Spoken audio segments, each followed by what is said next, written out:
Sobat Noba, PTTH Ranah Kaiser episode 679 sudah rilis nih. Tanpa banyak pembukaan, yuk langsung saja kita lanjutkan kisah serunya. Di episode sebelumnya, Longyan menemukan kerangka naga purba Zhu Juyin yang telah lama terkubur di dasar tanah wilayah naga. Saat dia menyentuhnya, sisa kekuatan misterius dari Zhu Juyin bangkit, memunculkan fenomena langit yang mengguncang seluruh dunia naga. Dalam usahanya mencabut tulang naga kuno itu, Longyan menampakkan wujud naga sejatinya, membuat Xuan Huang yakin bahwa dirinya kelak akan menjadi raja baru dunia Sanhai.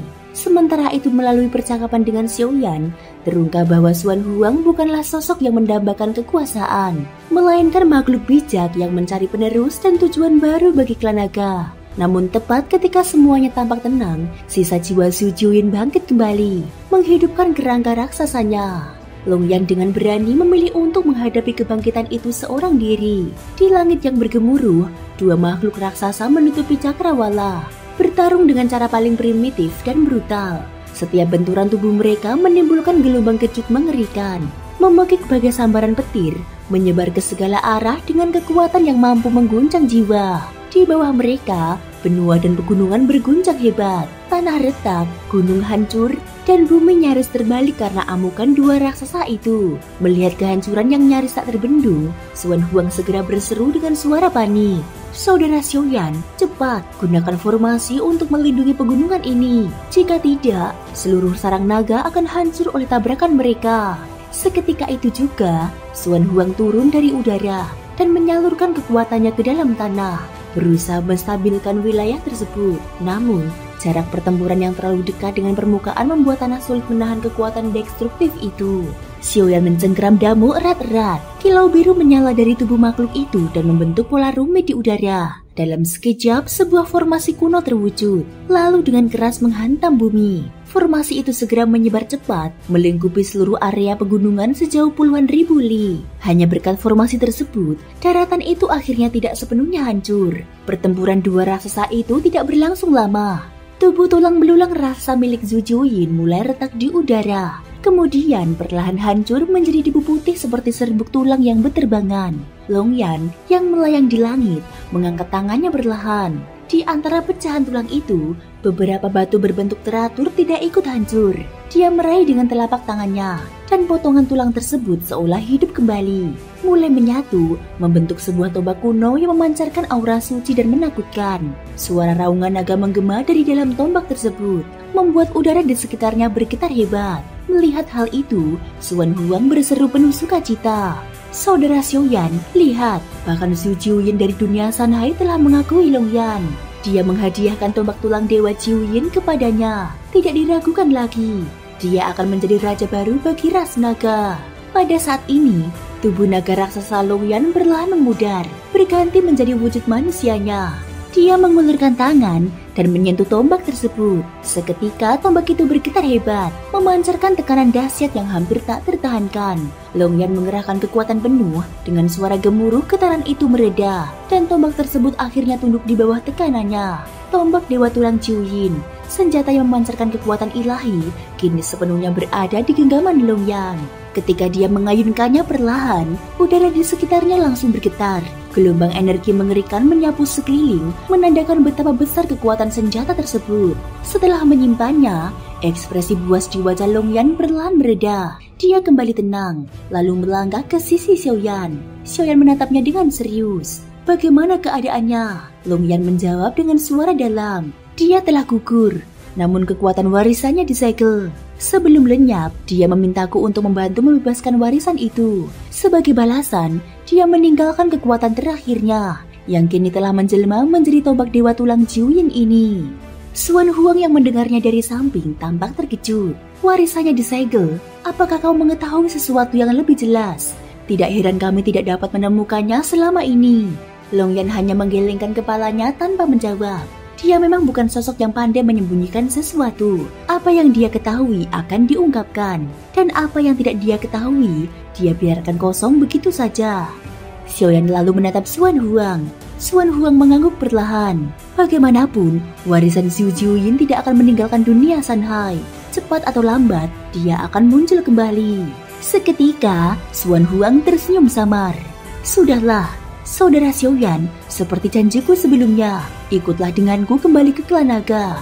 Aku akan memberimu sebuah hadiah. Xiaoyan membalas dengan hormat sambil menangkupkan tangannya. Baik, aku akan menerimanya. Keempat sosok itu pun melesat cepat menembus udara, meninggalkan medan pertempuran yang porak-poranda. Wilayah yang mereka tuju adalah benua luas bernama Longyuan, tempat asal klan naga. Benua itu begitu megah, bahkan luasnya hampir menyamai seluruh benua Dodi. Inilah tempat yang layak disebut tanah leluhur naga. Dengan petunjuk Xuan Huang dan bantuan kekuatan gerakan ruang jiwa Fo Xiaoyan, mereka tiba di tempat tujuan dalam sekejap, menembus ruang melalui sebuah terowongan spasial. Xuan Huang tidak dapat menahan kekagumannya. Kemampuan penguasaan ruangmu sungguh luar biasa, saudara Xiaoyan. Dengan ini perjalanan kita bisa dipersingkat berlipat kali. Sayang sekali aku tidak memiliki bakat semacam itu. Sementara itu, tatapan Xiaoyan telah beralih ke bawah. Dari ketinggian dia melihat lembah yang sangat dalam, menyerupai celah raksasa di bumi. Namun ketika diamati lebih seksama, dia segera menyadari itu bukan lembah, melainkan bekas jejak kaki dan tangan makhluk raksasa. Gunung-gunung di sekitarnya ternyata bukan pegunungan sejati, melainkan sisa tubuh raksasa yang telah membatu, rusak oleh waktu dan peperangan. Xiaoyan menatap pemandangan itu dengan penuh kehati-hatian, lalu bertanya kepada Xuan Huang, apakah di sini dulu pernah terjadi pertempuran antara klan naga dan klan Yuan Shen? Xuan Huang mengangguk berat sebelum menjawab, benar, tapi itu sudah sangat lama sekali.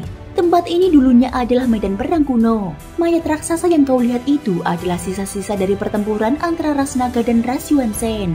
Sambil berbincang, mereka melanjutkan perjalanan, melewati sisa-sisa reruntuhan dan tulang belulang makhluk purba yang telah berubah warna akibat waktu. Bayangan masa lalu terasa hidup kembali. Dunia di mana ribuan jiwa hancur demi kehormatan masing-masing ras. Xuan Huang menatap jauh ke depan. Suaranya berat. Pertempuran itu menelan korban besar.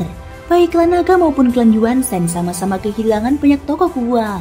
Akhirnya, mereka tiba di sebuah dataran luas. Di kejauhan berdiri sebuah gerbang batu raksasa setinggi ribuan meter, menjulang menembus awan. Gerbang itu tampak tua dan kuno, dipenuhi ukiran tak terbaca. Xuan Huang berhenti di depannya seraya mengatakan, gerbang ini sudah ada sejak dahulu kala. Aku telah mencoba banyak cara, namun tak satu pun berhasil membukanya. Saudaraku Xiaoyan, kau memiliki darah ras Yuan Shen. Cobalah, mungkin di balik gerbang ini tersembunyi harta peninggalan mereka. Xiaoyan menatap gerbang tersebut dengan tatapan mendalam. Dalam hatinya dia menyadari bahwa hadiah yang dimaksud Xuan Huang adalah gerbang batu ini.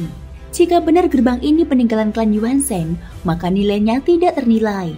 Dia melangkah maju dan menatapnya dari dekat. Gerbang itu berdiri menjulang ribuan meter, menembus langit. Tidak ada apapun di baliknya, hanya ruang kosong. Namun kekuatan jiwanya merasakan gelombang samar dari dalam. Seolah di balik gerbang itu tersembunyi dimensi lain. Bisa jadi di dalamnya masih tersisa keturunan klan Yuan Shen.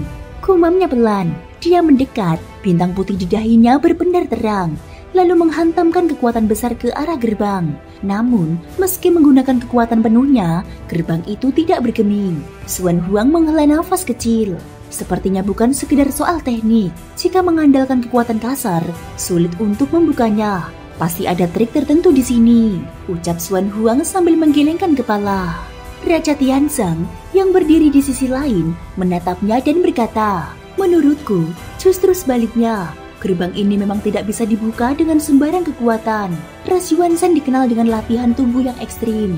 Mereka mengejar batas mutlak kekuatan fisik untuk menembus segala hukum alam. Jadi, untuk membuka gerbang ini, yang dibutuhkan bukanlah teknik, melainkan kekuatan murni. Mendengar itu, Xuan Huang mengangkat alisnya. Tubuhnya yang tinggi dan kekar tampak bergetar halus. Apakah Tuan berpendapat bahwa bangsa naga kurang dalam hal pencapaian fisik? Raja Tianzang menggeleng dan menjawab dengan tenang. Aku tidak bermaksud menghina, hanya menilai dari sisa-sisa medan perang ini. Dari bekasnya, klan naga jelas kalah telak. Meski berhasil membunuh satu anggota klan Yuan Shen, jumlah korban di pihak klan naga jauh lebih besar. Bukankah itu benar? Xuan Huang terdiam sejenak, lalu mengangguk perlahan. Orang-orang dari dunia sensi tampaknya memang sangat cerdas. Dari sisa-sisa medan perang ini saja, bisa disimpulkan bahwa ras Yuan Shen berada di pihak yang lebih unggul. Maka, Teori itu masuk akal. Gerbang ini mungkin memang dirancang untuk diuji dengan kekuatan tubuh semata. Dia mengangguk mantap, menyetujui kesimpulan Raja Tianzang. Raja Tianzang menatap gerbang batu dengan pandangan tajam. Menurut yang ku ketahui, klan Yuanzhen berfokus pada pelatihan tubuh fisik, mengejar batas tertinggi kekuatan fisik untuk menembus segala hukum. Jadi, jika ingin membuka gerbang ini, yang dibutuhkan hanyalah kekuatan sejati. Xuan Huang mendengarkan dengan serius dan akhirnya mengangguk setuju. Dia tahu gerbang kuno ini memang bukan sekedar batu, melainkan ujian kekuatan dari ras yang dulu menguasai dunia. Thank you guys sudah mendengarkan ceritaku di episode kali ini sampai akhir. Ikutin terus kelanjutan episode berikutnya ya. Terima kasih buat kalian semua yang udah subscribe, like, dan komennya. Semoga hari kalian menyenangkan. Sampai jumpa dan bye-bye.